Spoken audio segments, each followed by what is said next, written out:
আমি গায়ক, এই ট্রান্সলেশনটা করার আগে বাংলাটাকে সাজিয়ে নিব। আমি হই একজন গায়ক, তাহলে কি হবে ইংরেজি? আমি হই, আই অ্যাম একজন গায়ক, এ সিঙ্গার। তাহলে আমি একজন গায়ক, আমি হই একজন গায়ক, এর ইংরেজি হলো আই অ্যাম এ সিঙ্গার।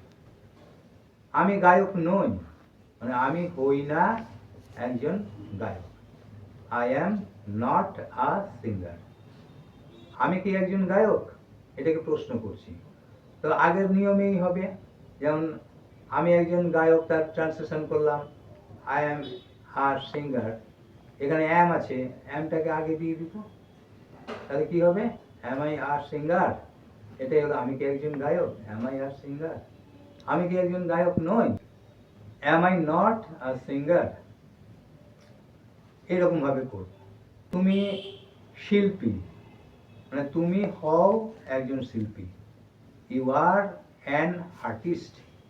তুমি শিল্পী নও, মানে তুমি হও না একজন শিল্পী, you are not an artist. তুমি কি একজন শিল্পী, আর ইউ অ্যান আর্টিস্ট? তুমি কি একজন শিল্পী নও, are you not an artist. সে লম্বা, মানে সে হয় লম্বা, হি ইজ টল।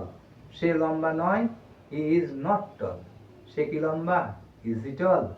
সে কি লম্বা নয়, ইজ হি নট টল। আমরা ধনী, উই আর রিচ। আমরা ধনী নই, মানে আমরা হই না ধনী, উই আর নট রিচ। আমরা কি ধনী? আমরা ধনী, এটা করেছি ট্রান্সলেশন উই আর রিচ, এখানে আর আছে, আরটাকে আগে দিয়ে দিব, তাহলে কি হবে? আর উই রিচ? আমরা কি ধনী? আমরা কি ধনী নই? আর উই নট রিচ?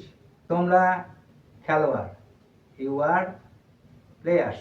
তোমরা খেলোয়াড় নও, ইউ আর নট প্লেয়ার্স। তোমরা কি খেলোয়াড়, আর ইউ প্লেয়ার্স? তোমরা কি খেলোয়াড় নও, আর ইউ নট প্লেয়ার্স। আজকে থাক এই পর্যন্ত।